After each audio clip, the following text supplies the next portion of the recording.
I'm on my way to do my first Solo BDR on the 300L Rally. It's just sandy, sandy, sandy. Longer and harder, more suffering. Whoa. Beautiful. Look at that thing, dude. Look at it. Who hasn't driven a Prius through a creek bed? Was this dumb? I did not have torrential overnight downpour on my August BDR trip bingo card. My camera just fell off. There's no easy days on the ORBDR. Visibility is becoming a concern. Right now it's skywater galore. Oh, it's running down my belly. Oh, it's so cold.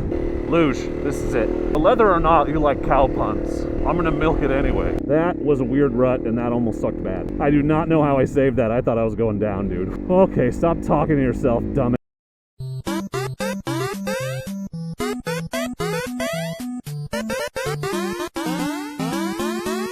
Hello friends, it's me, your friendly neighborhood dork waiting at road construction. And I'm on my way to do my first Solo BDR, not the whole thing admittedly, on the 300L Rally to prove that a bike that only costs $6,000 can take you just about anywhere you want to go. I've been on the road for about an hour. Coming up the pass, this thing has done surprisingly well. The original plan was to do roughly half the Oregon BDR. There's actually 2 forest fires on Section 5, so they just shut down all of Section 5 from Detroit to Highway 20. So instead of going to Detroit and taking all that to Highway 20, which is honestly boring anyway, we are going to go just from Highway 20 to Sisters, which is the best section of the route, and honestly probably the most difficult in terms of technical terrain and stuff and sand. Sections 1 and 2 are more treacherous and there's less room for error, but I think the actual riding is more difficult in the southern half of Section 5 and Section 3, both of which we're going to do. So basically tackling the most difficult parts of the Oregon BDR solo on a 300L to prove that it can be done. Hoping to camp in Bend tonight. These guys lucked out though weather-wise. It's nice and cool in here. Great day for asphalt and riding. I'd rather be riding. I want to thank MotoCampNerd for sponsoring this video. We'll take a look at all of the awesome gear that I got from him for this trip, and I actually made a whole video if you want a super in-depth of the loadout. This is my shakedown run before we go on the NorCal BDR. So I've got all the camping gear I'm taking on that trip. That's the Oregon BDR right there. I'm by myself with half a tank of gas. Pretty glad I'm on the 300L Rally because it was 48 miles from the last gas stop. And I'd be pretty butt puckery about fuel range right now if I was on a regular 300L with a 2-gallon tank. ORBDR Solo. Let's go low. YOLO.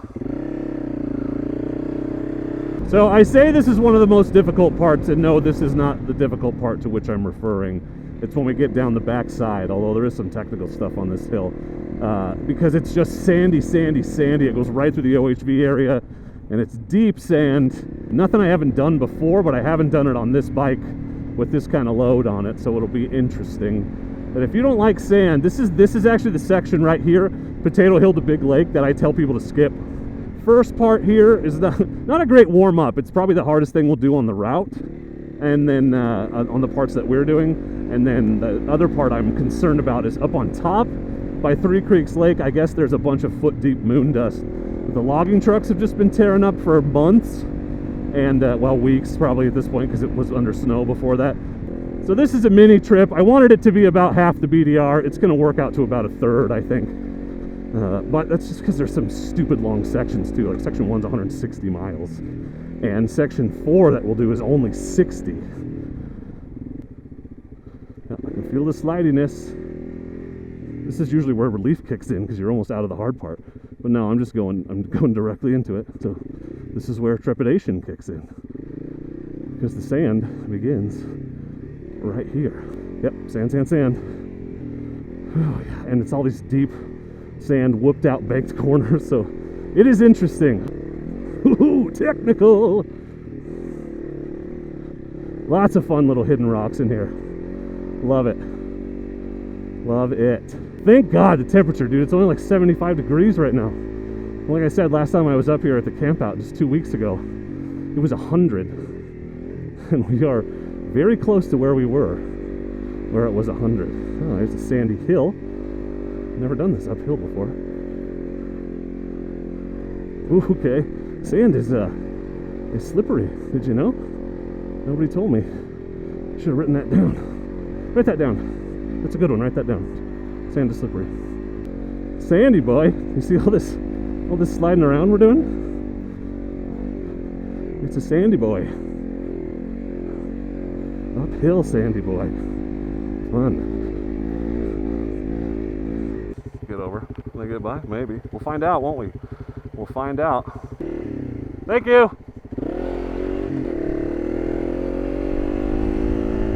Couple of Yoders. It's a Toyota. This ain't no Ford. This ain't no Chevy. It's a Toyota. Okay, straight through the technicalities. Technicosities.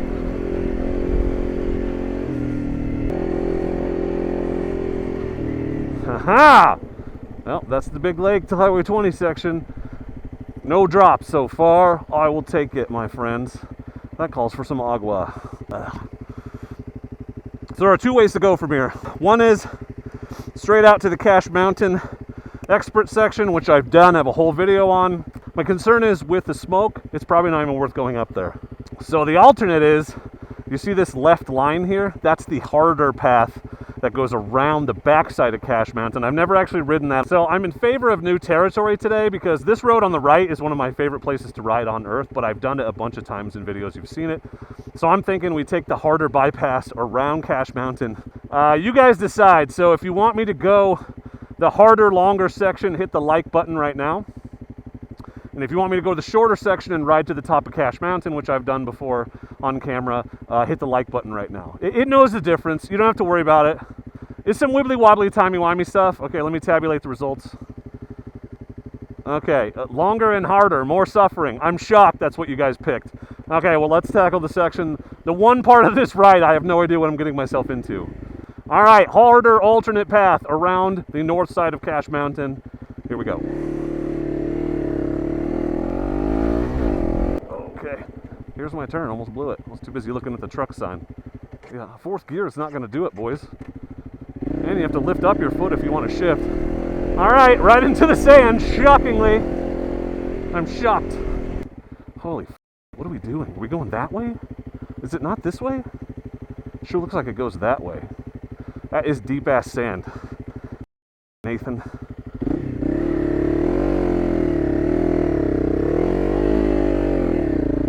Is this really the way? It is the way. What an asshole. Nathan, I hate you. This is super deep. I can't, the tire won't even spin. Whoa, whoa, whoa, whoa. Okay, yeah, almost went down at least twice. It was so thick, the bike didn't have the power to spin the tire. What are we doing? Nathan, I hate you. You guys know Nathan Fayette for the Love of Knobs. Had a big role in designing this route.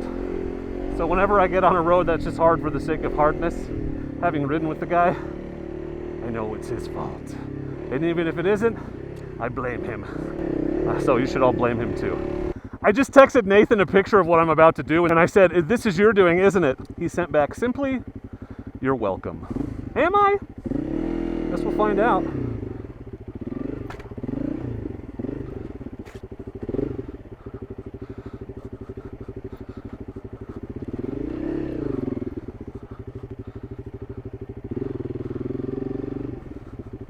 Oh, with a sand pit at the bottom.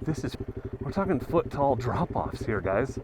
Like, no joke. Let's go around so we can get a run at the sand. Okay, well, quit thinking about it so much and just ride. Get out of your head. Get out of your head. You got this. Well, it's definitely a challenge. If you decide to go this way, there's a reason why it's an alternate route. The other road is no cakewalk, but it's a technical section followed by big deer tracks. Sandy section, up and down, but not all at once like this.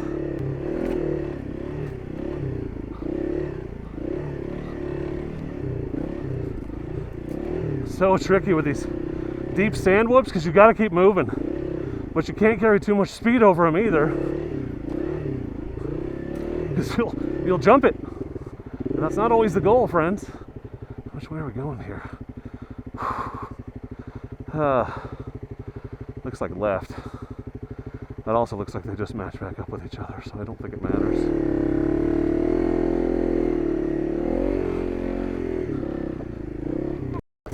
Oh.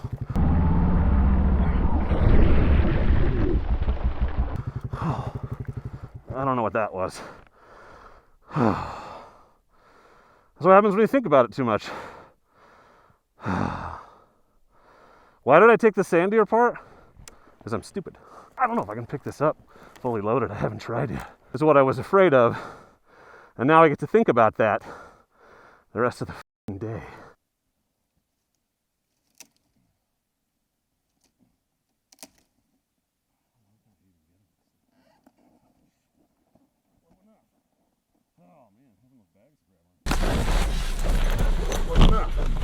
Oh man, having those bags to grab onto helps.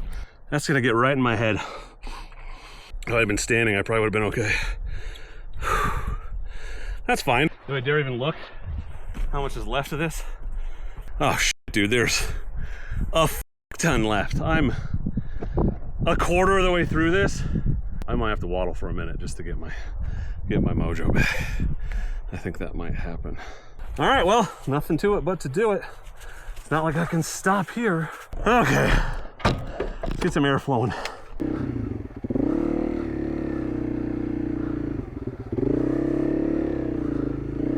The high side maybe would have been better.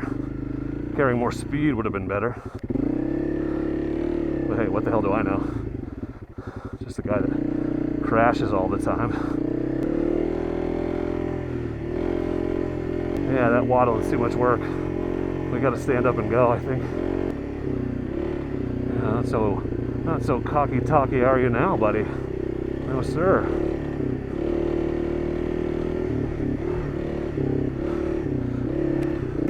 Yeah, not big bike friendly, I don't think. Unless you're just a maniac who loves sand, which some of you exist, I know. Sandy descent and hill climb up the back. Gotta commit.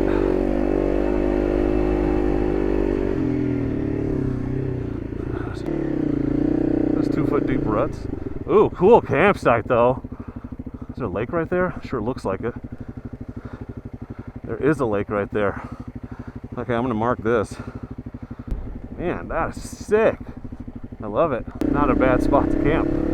I bet the skeeters are terrible, but the view makes up for it, maybe? Sure it does. Well, I bet that goes to the lake. Nice campsite there. Right over here.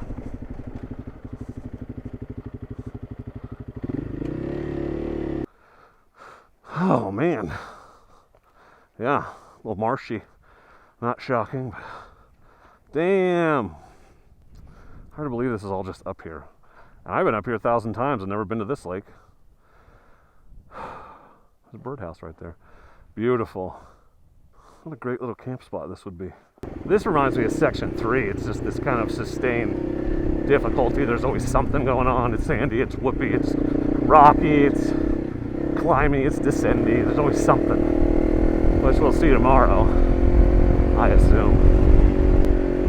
Nice sustained climb. Rocky, sandy, rocky. I have to describe it because the camera, sometimes you just can't tell. Man, it's all washboarded, dude. This suspension eats it up so much better now. Thank you, Paul. Oh my God, I can just ride over it. That's super nice. That is super nice. A lot of new road today. I hadn't seen a bunch of this, actually, so surprised me.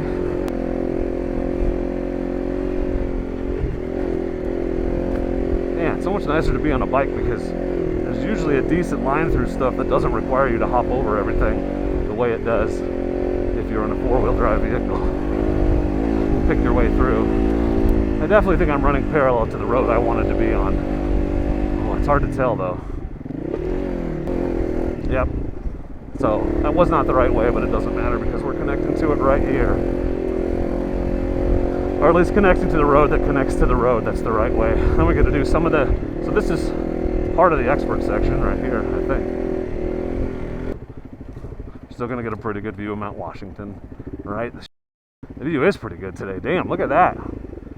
Ooh, the camera never does it justice. But God, it's so gorgeous from right here. It is right there. And the Three Sisters, oh man, I love it. Honestly, if you're trying to pick between the two and you've never been here before, I would do the regular route and then up and back to Cache, back to the regular route, and then to Big Lake that way, because Cache is gorgeous. It's a great ride, and the section between here and Big Lake is magnificent. So if you're trying to pick between that and the hard section I just did, that's better riding, but the views aren't as good. Sorry, I should say that's more challenging, but it's not more fun or more scenic. So there you go. Now I know. Knowing's half the battle. Beautiful day. I am astounded how nice it is. Couldn't have like asked for a better day.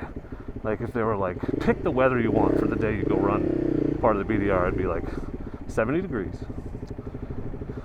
minimal smoke, light breeze. That's what I've got today. Look at that thing, dude. Look at it. God, the view. The view. Oh. Oh. Here's the intersection. Back on the main route.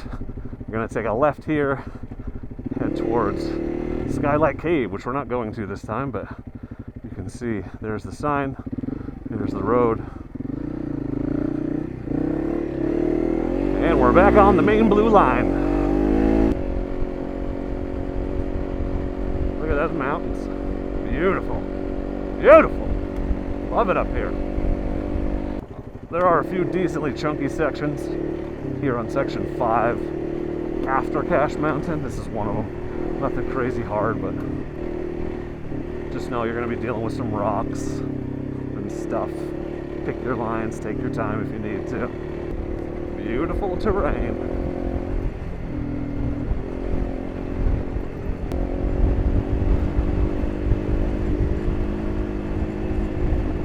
Yeah, here's a decent little chunky section if I remember right. Oh man, it's really been smoothed out by rigs this year.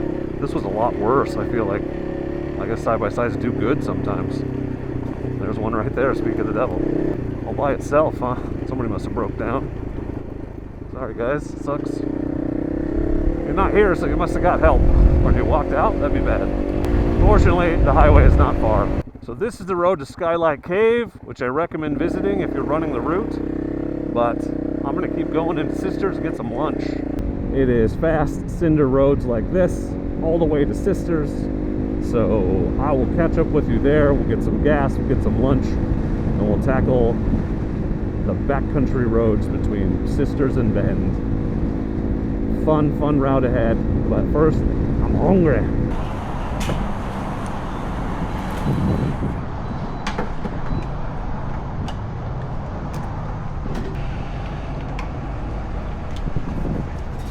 Well, no trip to Sisters would be complete without a stop at the Ski Inn. One of my favorite restaurants in town. Great food, good beer if you're into that kind of thing. I'm not today. And you can even stay here, I think, if you want, but they have great barbecue stuff, so my fingers in the shot. Let's get some food and something to drink. Thank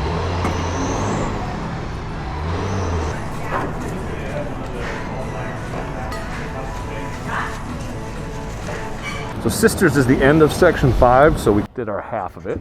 Now we're moving on to section 4, and we're gonna do half of it to get to Bend, where we're camping for the night. Delicious meal at the Ski Inn, as always. And this section I'm very familiar with because we just did it a week ago at the Dork in the Road campout. After the lake up on top, I have concerns because we didn't keep going that way. I hear it's pretty sandy, and that could be an interesting challenge. This is what we ended up on after I told everybody the route was Priusable, and then the first left turn we take right into a creek bed. I got some that at the end of the ride, believe it or not. Like, who hasn't driven a Prius through a creek bed? I told them it was a Prius with 35s lifted. They just didn't ask clarifying questions. Not my fault. I think the route actually goes left here, but this is a shortcut. It's more fun anyway. Yeah, you're supposed to go down and do that little zigzag, but it ends up here. Saved me at least 10 seconds of riding. So, nailed it. Yeah, ground squirrel. right here. Ugh. Yeah. I feel like this car was here when I was here a week ago, which is, you know, not good. This is the section of the Oregon BDR that Tim and I didn't even get to run when we did our full run because this road was closed. They were working on it. So this is the first time I've done it as part of a BDR run. So it's the part I'm most excited about. I can finally fill in that dotted line, an asterisk next to my run from a few years ago, but it's also the part I'm least excited about because I know that moon dusty crap is up here. So it's been described to me as being real bad. So we'll find out when we get there, but I'm gonna have fun until then because I love this road. Nice mixture of surfaces. You got some rocks, you got some sand, you got some gravel, some just hard packed dirt. Then you get rocks on an uphill and a downhill, and there's some water bars and whoops. It just keeps you awake, you know. It's good stuff. It's good stuff. This little bike is crushing this trip, by the way. No issues with the luggage, and yes, the suspension upgrades help, but never been wanting for power one time. The whole point is that people are like, you'll never do a BDR in a 300L. Yeah, you totally can. The Rally's better because the biggest concern is not suspension or horsepower, it's fuel range, and it's a lot better on the Rally. I wouldn't do a BDR with less than a 3-gallon tank, or 2 gallons, the stock tank, and a 1-gallon armadillo bag. This one in particular, because it's got some really long sections. So you don't have a lot of margin for error. If like you get 3/4 of the way in and have to turn around, you won't have enough gas. My biggest concern with this bike, honestly, was the highway on the way here was coming up the pass. And admittedly, I was in 4th and 5th a lot coming up the pass, but I was passing people and stuff. I got 50 miles to the gallon. I was worried it would like get mileage because I was revving it so high because I'm so heavy. And I'm heavier than the average rider, so there's plenty of power here. Just got to worry about how much gas you have is all. So if you think you need a GS, you need to spend 10, 12, 15, 25 grand to do a BDR. You do not. It is 66 degrees up here. It was 80 degrees 24 miles ago in town. It's crazy how fast the temperature drops, which means up here it probably gets pretty chilly at night. Coming this way. Just me. Okay. A little loosey-goose. This isn't great, but can't be the awful part they're talking about. It's got to get worse. Oh, there's it. There it is. That's got to be it. Oh, yeah. This is bullshit and ruts.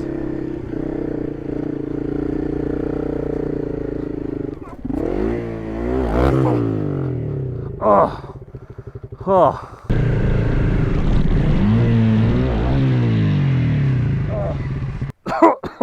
Dusty's that the ruts. It's the ruts that me. Oh, damn it. They get all in your head too. I was trying to get like out of them. I should have just gone into it and dealt with it. Yeah, I was doing fine, and then I wasn't. But the handlebar's in the rut.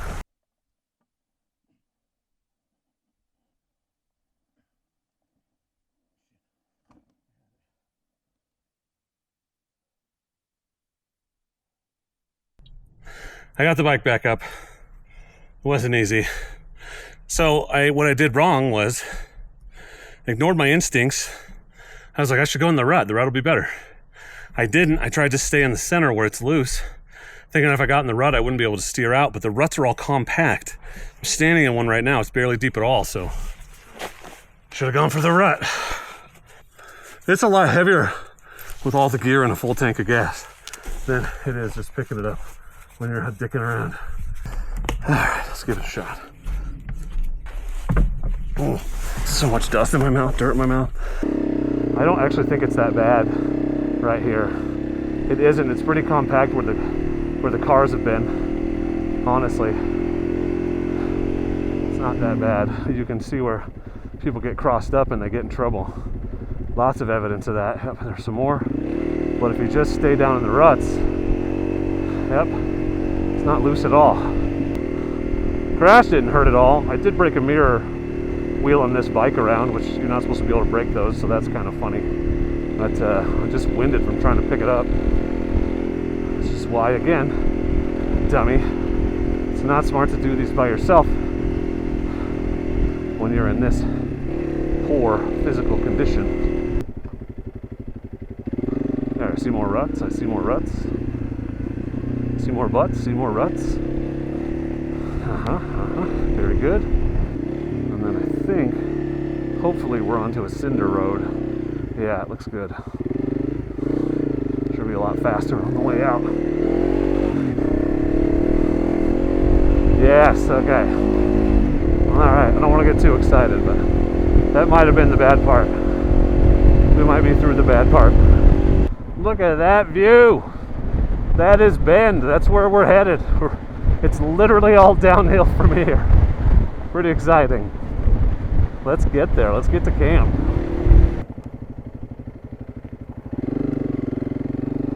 Here we are, home for the night, Tumalo State Park, and it's 80 degrees again down here. Isn't that funny? Oh, this is it right here, I think. 90% sure. I'm out of riding shape. Shocking. The shape I'm in is round, so it shouldn't be a huge shocker, but was this dumb? I was concerned it was dumb in the first place, just because not in great shape going out by myself. But I thought with the rally and familiar territory, mitigated some of those risks, but not being able to pick it up on the first, second, third, or fourth try is concerning. It's got me wondering if I should keep going by myself or not. Some of you are going to be like, yeah, you're dumb. And some of you are going to be like, no, you got to challenge yourself. Definitely doing that, but I was totally fine except for that moon dust section and just that 200 yards of it. If I'd just gone down into the rut, I'd have been fine. And the sand thing was, I don't even know what happened there, thinking about it too much the first time. Other than that, I feel like it's been great, so I don't know. Bike's doing well. Takes a beating. I broke a double take mirror. Did you know that was possible? Busted one. Might have to take advantage of that lifetime guarantee, but I'm gonna catch my breath here, cool down a little bit. I thought I was gonna have water access, but the site next to me has it, but this one doesn't. There's a river right behind me. But anyway, I'm gonna chill out for a bit and then we'll get camp set up. And you can see what that's all like.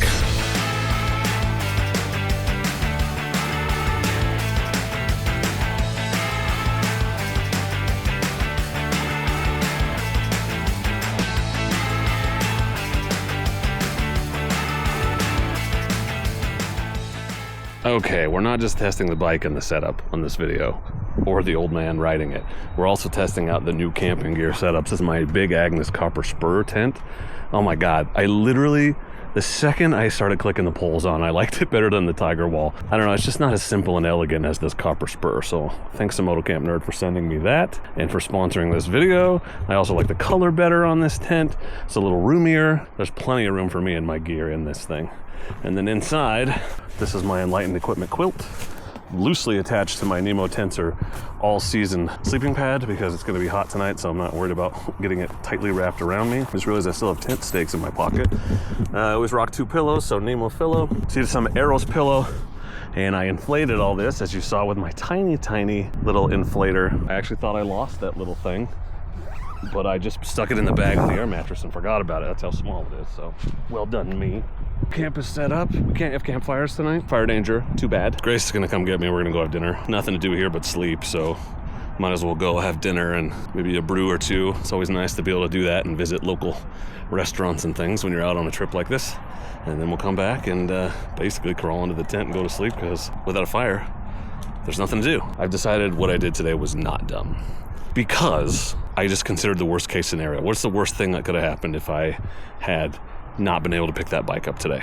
Well, I passed 4 cars on my way to the spot where I crashed. So if I'd waited long enough, somebody would have come along and helped me pick it up. That's the worst case scenario, basically. I mean, I could have been pinned under it or something, and that would suck, but I feel like that's unlikely with the bike this light. Had my inReach on me in my pocket if I needed to call for help. I should be in better shape. I'm putting myself in situations that are more dangerous than they need to be as a result of my bad physical fitness, but my life was not in danger today. You know what I mean? It's a fun challenge, but onward to Section 4 and Section 3 tomorrow.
Good morning.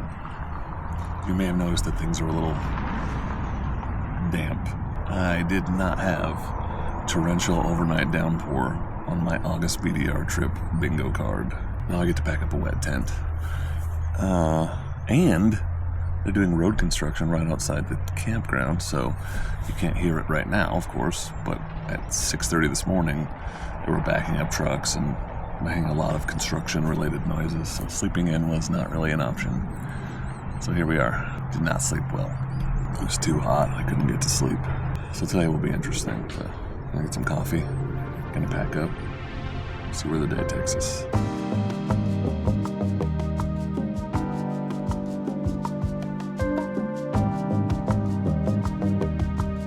Now, the purpose of this trip being to evaluate and test out this gear before I commit to using it for a week on the BDR in a month or so, it makes sense to spend a little time talking about how each piece is working out. First, tent, copper spur, dig it.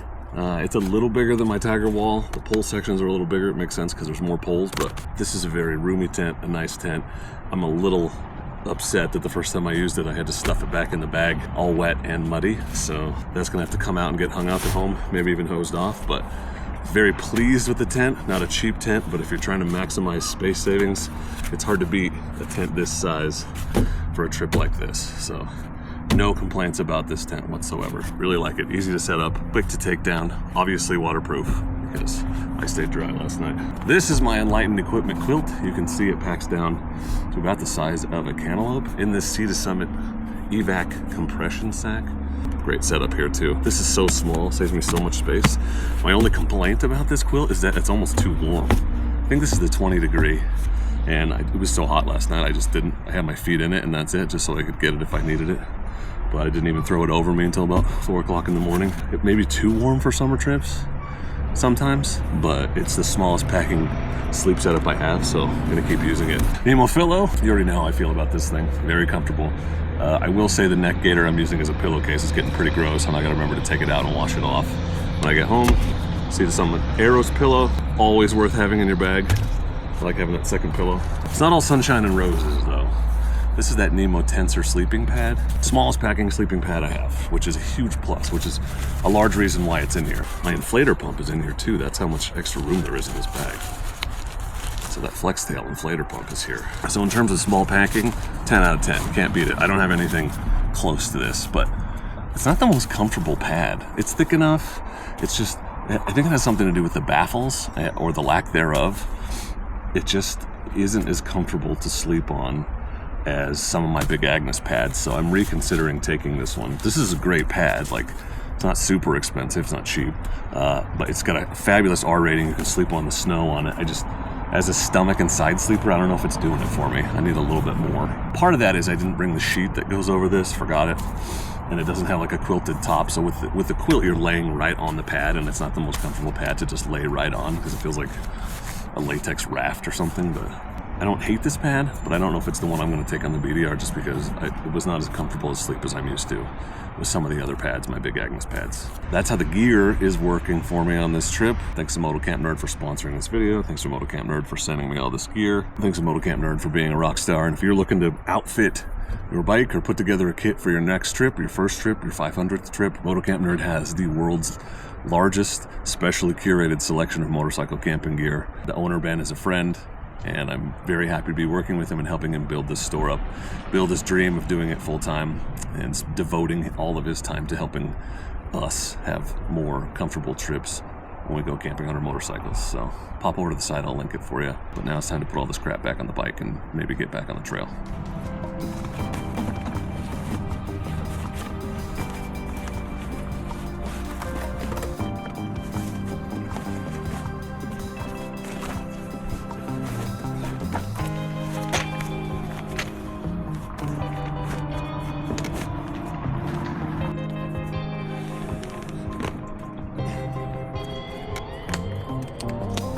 Thank you, Tomalo State Park. It's been an evening, a few unexpected weather events and noise issues, but I have camped here before and it's usually pretty good. So I have over half a tank of gas, and Sunriver's only like 30 miles of easy off-road. So I'm just gonna wait and gas up there since I have to anyway, because it's 100 miles to Christmas Valley and there's nothing in between. I'll have a late breakfast in Sunriver and get gas there, but I should be good. So let's head back to the track. I am so unprepared for this weather. I didn't even bring the liner for this jacket. I gotta learn this lesson, man. I'm just like, it's August. It was 100 degrees a week ago. I don't need it. Turned out he did need it, after all. All right, leaving the pavement. Ooh, this rain is gonna tamp the dust down and make this very, very grippy dirt, so I'm excited about that. But it's a very popular place to disperse camp. Tim and I camped right up here, actually, on our run through. In fact, that right there is where we camped. That's the spot. Right there. Pretty sure. 90% sure. Doesn't matter, you don't know. Yes, it definitely was. Actually, it was right there. Yeah, that was the actual spot. Okay, I'm done. What was it there? No, I'm kidding. It was definitely the second one. A little bit more fun road now. Oh, my camera just fell off. Oops. Good thing I saw that. Wow, good timing with the camera turn on. That's funny. Holy shit. We've reached the limit of vibration that this particular mount can take, apparently. Good to know. Wow, I'm glad I saw that. This camera has taken a beating over the years. Frankly, I'm impressed with how well it's held up. Hopefully that's the worst thing that happens today. Anyway, as I was saying, definitely got some hero dirt conditions going on right now. This would have been a lot sandier yesterday. Wow, the view's a lot better now. So, you know, you're welcome. Man, I wonder if this means the dirt, the Christmas Valley dirt, like, it's pretty sandy on a lot of that road. I wonder if it's going to be nice like this. We'll find out. A little dampness is good. And it, like, rained really hard for a short time, so it's not like just a sprinkle. Like, there was enough to soak it. At least the top layer. Yeah. The rain sucked, but the dirt is pristine this morning. I can see all the fresh mountain bike tracks. Everybody got up early to take advantage of it. Beautiful out here. Quiet, obviously, except for the really obnoxious exhaust on this bike. But so great to be out here experiencing nature, whizzing by at 35 miles an hour on my own. I'm so lucky I get to do this. So lucky. Damn, this route is just unrelenting. Back in the day, I had it in my head that the BDR was like a cool chance to see some backcountry at a leisurely pace.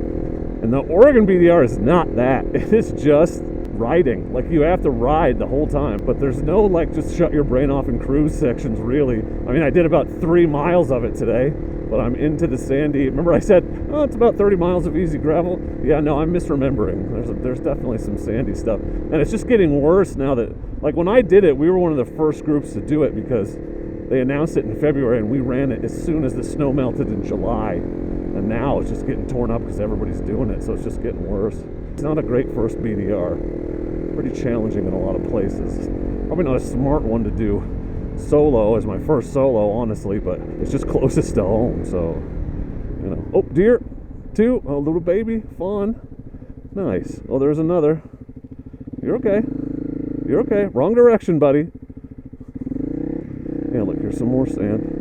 And honestly, I kind of hate to say this, but there's not a lot of payoff. Like, a lot of it is just challenging riding through trees. So there's not even like cool views while you're challenging riding. There are some cool places to stop, but in terms of the route itself, I mean, there's part of Section 5 and Bennett Pass. Those are gorgeous, but it's mostly just challenging riding. There's some great POIs to leave the route and go look at if you look at the map ahead of time and plan ahead.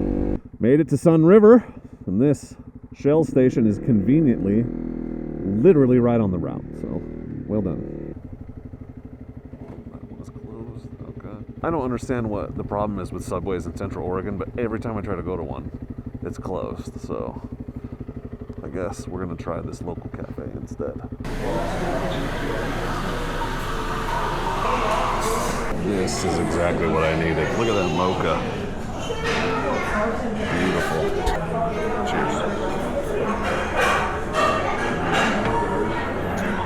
That's good. So 100 miles to Christmas Valley.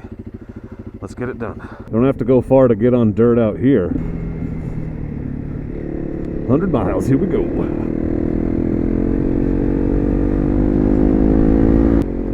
Kind of a cool section in here. This is pretty freshly graveled though, so it's weirdly loose and sketchy.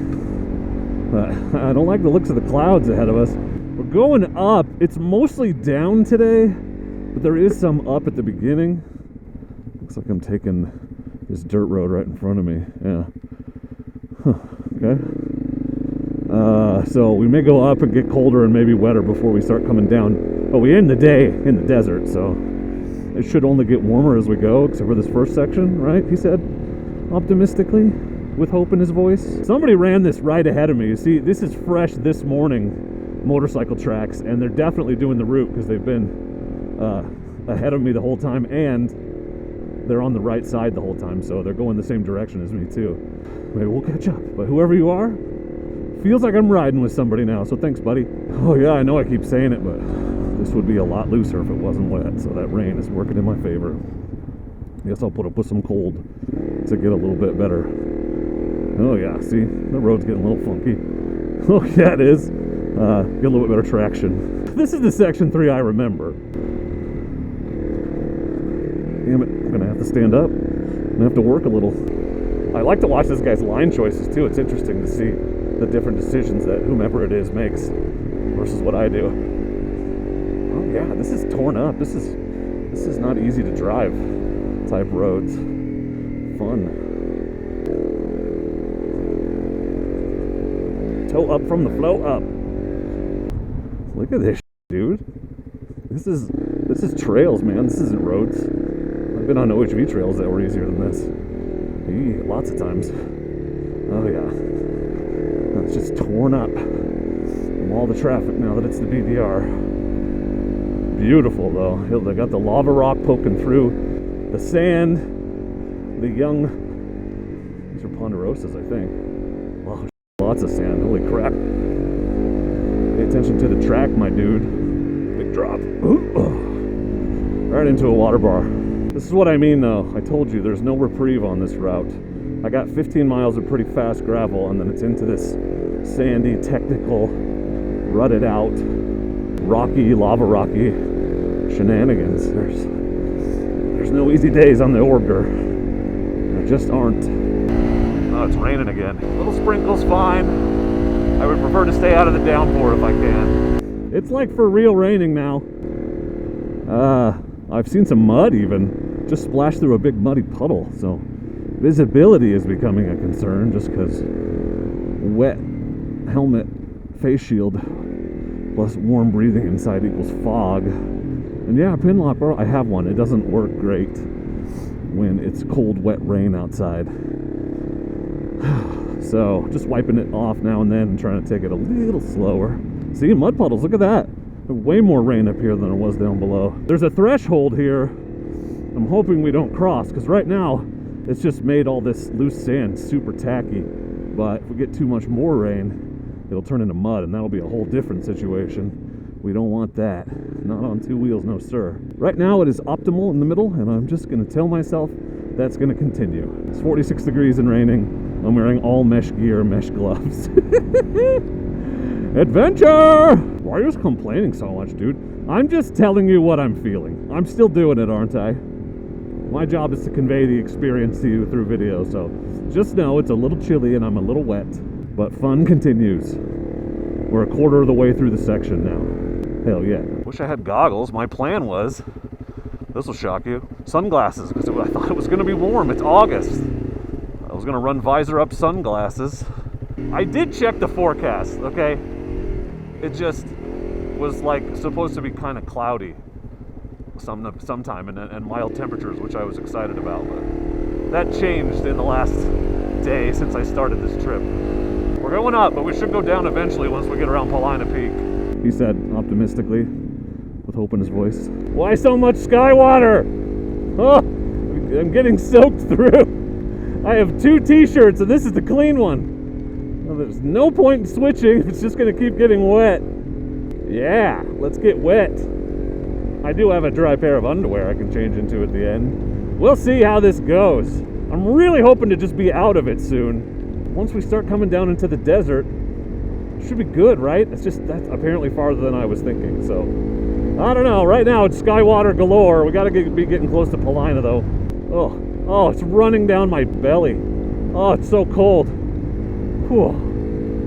I was not expecting this to happen. Adventure is when the unexpected happens. The road's getting faster at least. If it stays like this, I'll be less concerned about mud, but it probably won't. That's not how my life goes generally. It doesn't even matter. Like, all I can do is stop somewhere and get out of the rain. It's not like I can just ride home. I'll still get soaked. Nothing to do but keep going. I'm pretty sure this is the turn off to Paulina. If I wanted to go to the lake, to the lodge to get out of the rain. What the hell is the point, man? Might as well just keep going and try to get out from under this storm, right? I'm not that cold yet. I'm gonna keep pushing. It's gonna get real cold going fast though. I am soaked. Let's go.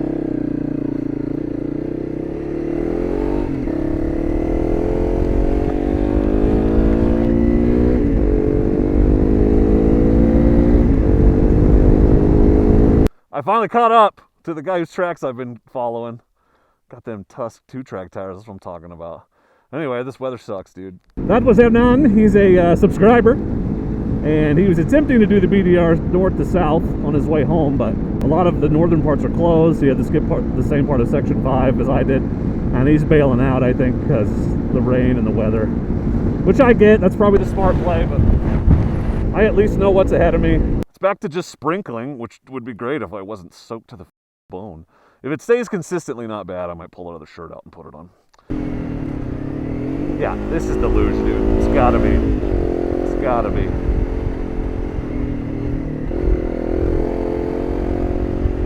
I remember it being whoopier, but we'll get there. Problem is two-way traffic, so you can't fully commit to these corners. Oh, okay. Also slippery.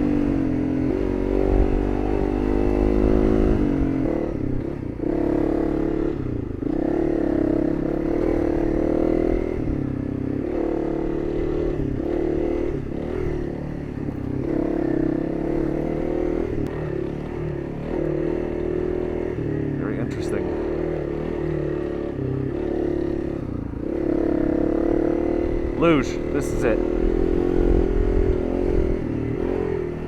This nice warmer air will hopefully just dry me out. I'm glad I kept going because it's only been like 10 minutes since I talked to Hernan, maybe 15, and it is 10 degrees warmer and not raining right here. So I'm glad I kept going. I'm sad that he didn't. Rocky.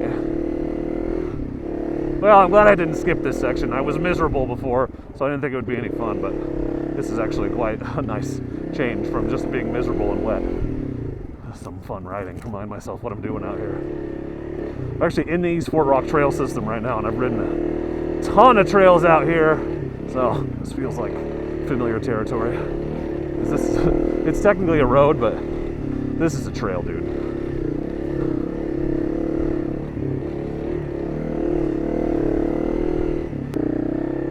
Steep.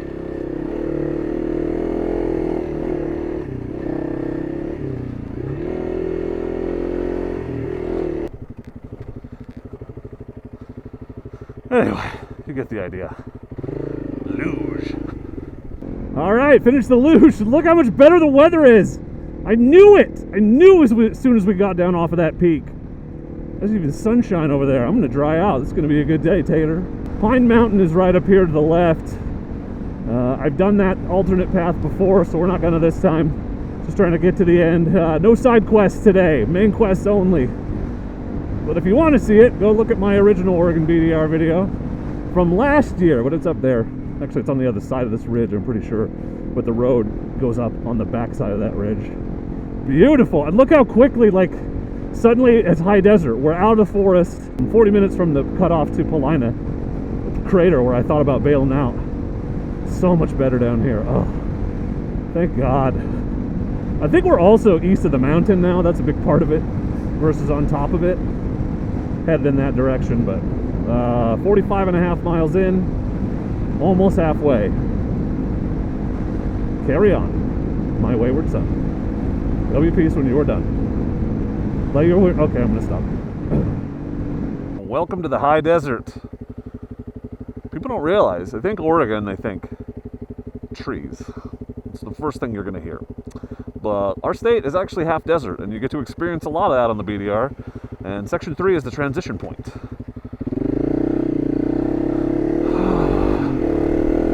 Sagebrush, wide open plains. So this is cattle land, obviously, because there's a lot of cow in the road. 63 miles in, so 2/3 of the way. I'm here for it. This is where it's going to get interesting, because look, there's a gate.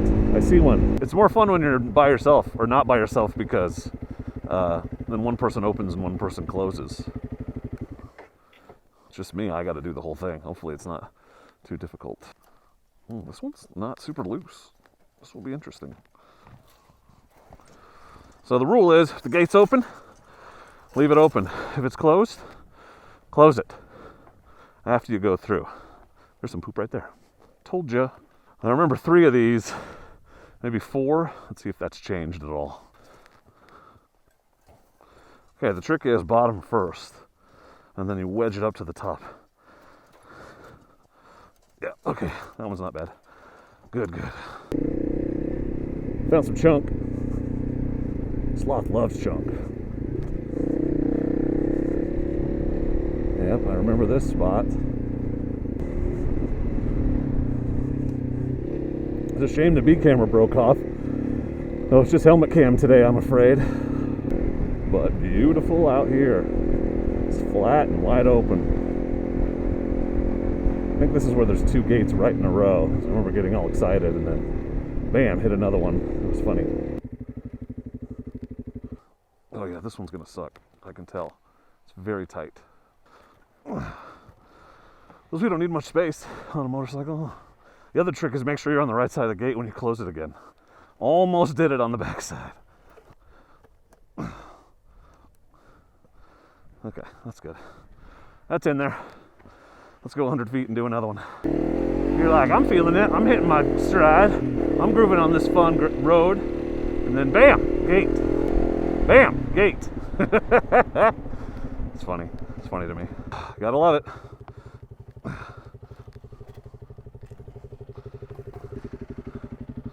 Okay, stay on this side and close the damn thing. Highly recommend keeping your gloves on. Not that you would take them off to stop for 5 seconds, but this barbed wire can be spicy at times. There we go. Some loose sand and chunky in this section. You can see the rocks. Nothing like Section 2 though. At least not yet. Oh, I'm getting raindrops again. That's fun. Oh, there's some cows. I told you they were out here. This is definitely, the soil's a little damp here too, so they definitely got some rain up here. What's up, y'all? Be nice to the cows, everybody. Just get out of the road. I'm not trying to hurt you. I just want to go by. Sorry. There's a calf. Oh, what's up, cows? Move out of my way. Cowabunga. Yeah, here's some loosey-goosey stuff. And along the way, a close encounter. You know, whether or not you like cow punts, I'm gonna milk it anyway. I better hoof it to Christmas Valley. Otherwise it'll be an utter disaster. Okay. This is a little loose. This is a little loose. Okay. Okay. No more cow punts. Probably. This cow is in my way. How dare he? What's up? Okay, you're fine. You don't have to go in front of me. No, I'm not coming after you, I promise. Okay. Native Oregonian wildlife. You know, I heard these guys would be here. Found some real sand. Huh. Of course, it's over now. I stopped filming, or start filming. Well, maybe not. Nope, slippery as... We're sliding. We're doing our thing. We're doing our slippery slidey thing. Oh, it's starting to get downright pleasant. 61 degrees. Here's some real sand. Yeah. Oh, yeah. Yep. Yep. Yep. Learning my lesson of chasing the ruts this time.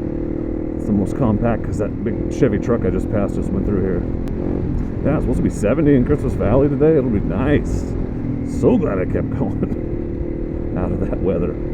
A gate. Aren't these gates so exciting to watch me open and close?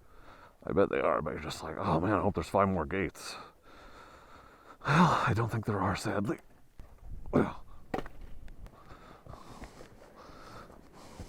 we don't want all those cows to escape. And beef. or you criticize me for all my cow puns, I think you need to just remember what's at stake. Ta-da! All right, we're taking a ride here.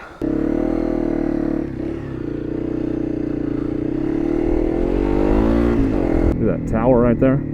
I know I said no side missions, but this is a scouting mission, so it's okay.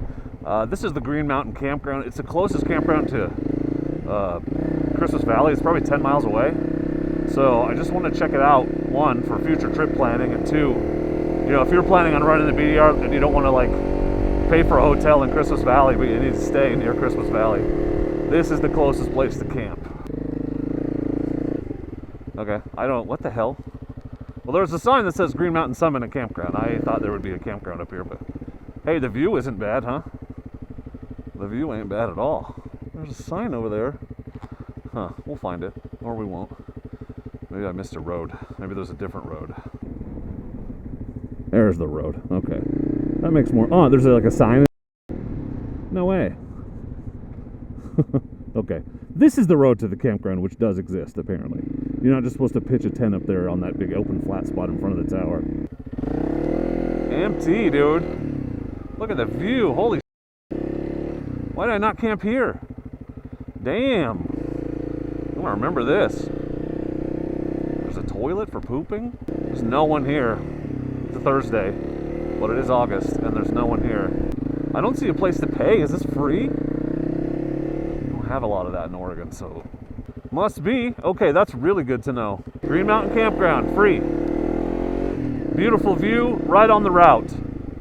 I'll remember that for next time. Okay, let's get to Christmas Valley. So I just passed Crack in the Ground, which is a landmark, cool kind of slot canyon you can walk through. And that means we're about 5 miles from Christmas Valley, which means we're on the verge of completing our goal. So it seemed like a good time to reflect on the goal and the equipment that got us there. So first of all, a big part of wanting to do this trip, and I've been planning this forever, is I want to prove that the 300L Rally is plenty for a BDR type trip. And I believe that is true. This trip has proven it. It's great at everything except getting you there. But it will get you there. I really thought the Achilles heel of this trip would be the ride, the 1 hour ride to the beginning, and we'll find out, I guess, on the way home, because it's 3 hours home. But it was fine. It was totally fine. She just does it all. This is a do-it-all bike. I'm very impressed with it. Obviously, the suspension upgrades help, but I could have done everything I've done. I just would have done it slower. So why am I not doing more? Why am I not going on to Section 2 and 1? Well, Section 2 and 1 are, they're dangerous. They're treacherous and remote. It's not a great combination, so I don't love the idea of doing them by myself. I also just don't love Section 2 and 1. I will be in the title of this video saying I did the most difficult parts of the BDR, and honestly I believe that to be true based on what I remember. Admittedly, I only did most of Section 1 and about 2/3 of Section 2, but like Section 2 is hard, but it's just chunky, rocky, sandy. There's not a lot of variety, and Section 1 is long and treacherous, and there's no help anywhere nearby, but I don't remember anything like particularly difficult. No sections where I was like super butt puckery. Now, admittedly, I didn't get any moon dust when we were out there. I guess the sand gets a lot worse as the year goes on, but we barely had any sand problems on Section 1, so take that with a grain of salt. But I'm not doing those two because, one, I don't really like them. There's not much to see. It's just difficult riding to say that you did it. The other reason is that this is my favorite part of Oregon. Not here in Christmas Valley, but it's sort of the southern tip of it. So I just wanted to ride the part that I thought was fun, and I wanted to put together an easily doable couple-day trip on the BDR that wouldn't have too awful a ride home at the end, and that's what I've done here. I've got a 200-mile ride home. So doing it solo is something I wanted to prove that I could do. I think it's been good for my confidence to realize that, one, I'm better at riding than I think I am, because the 2 times I went down were perfectly understandable, difficult sections. Well, the first one I got in my head, that's my fault, but still, deep sand, it can surprise you, and it did. And the second section just came out of nowhere, and I panicked and handled it very wrong. I feel good. I know I need to be in better shape if I ever want to attempt a full one by myself. I think that's the biggest, I think I pulled my bicep picking the bike up yesterday. It definitely hurts. So it would be nice to be in a little bit better shape and weigh a little less if I plan on doing this myself again. If you're a brand new rider, you're not a pretty confident and competent rider and camper, I definitely would say go with other people, because you just don't know. You could have a perfect plan and then you get a flat tire and you got to camp here on the side of the road, and you got to know how to do all that. Look, Christmas Valley. There's the city. You can see it. We're almost there. But again, I just want to thank MotoCampNerd for sponsoring this trip. It's really good to get out. I don't recommend going out on a 5 to 7 day trip with gear you haven't used. You want to give that stuff a try and make sure it's going to work, because you don't want to be, 1,000 miles from home and figure out that your tent sucks, because you're kind of stuck with it unless you want to stop and buy one along the way. So thanks to him. Thanks to all of you for coming along. I hope you had fun. And the whole point of this, really, I mean, aside from the things I just said, the big overarching point of this is, if I can do this, you can do this. Don't jump right in and go out solo on your own. But like Anand, who I met on the trail, was like, I watched you, you inspired me to do this. I looked at his gear, he had the tires and all the luggage and stuff that I use. And that's why I do this. The whole point of my channel is to inspire, educate, and empower. And I want to inspire you to get out and have your own adventures. If you want to do something like this, you can do it. If I can do it, you can do it. Start small, slowly build your comfort zone, get some training, do an overnight or whatever. But if you're waiting for a sign to take the leap, if you're waiting for a sign to start chasing that dream of adventure that you've had for a long time, but it just seemed too difficult or impossible, or I don't know, too expensive, or you just don't have time, or really for me, it's always just inconvenient, right? Well, let me tell you, adventure lies on the other side of inconvenience and discomfort. So you got to take that step. You got to get out there. This is a blast. It's an adventure of a lifetime. I'm lucky I get to do this all the time. I need to turn and quit talking to myself.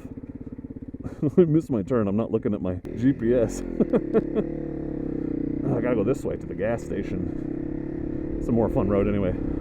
But anyway, obviously don't jump right into dangerous things 2 feet immediately if you've never ridden before, but you can work your way up to doing stuff like this if it's what you want to do. If me at 45, well overweight, on a $5,000 motorcycle, out of shape, can get out here and do these things, so can you. Chase your dreams. Have the courage. I want you to do it. Be inspired. All right, that's enough Tony Robbins for one video. Christmas Valley is right around the corner, so we've accomplished our goal. I'm excited. I'm gonna get some food and some gas, and I think probably try to ride home today. It's only 2:15. That went way faster. I gave myself the whole day because I just remembered it sucking so bad, but made good time. 3 hours and 100 miles off-road. I'll take it. I want to also thank really quick my channel members and patrons, without whom content like this wouldn't be possible. Channel members and patrons get early access to videos, they get merchandise discounts and other perks, including signing up for the Dork in the Road camp out. Holy, that was a weird rut, and that almost sucked bad. I do not know how I saved that. I thought I was going down, dude. Okay, stop talking to yourself, dumbass. Anyway, you can sign up. I think I tweaked my back. You can sign up for as little as $1 a month on Patreon, or $10 a year, or $2 a month on YouTube, and you get a cool badge next to your name when you comment and stuff. But anyway, this has been great. Thank you for coming along. I appreciate you. And please do not forget to be excellent to each other. Thank you.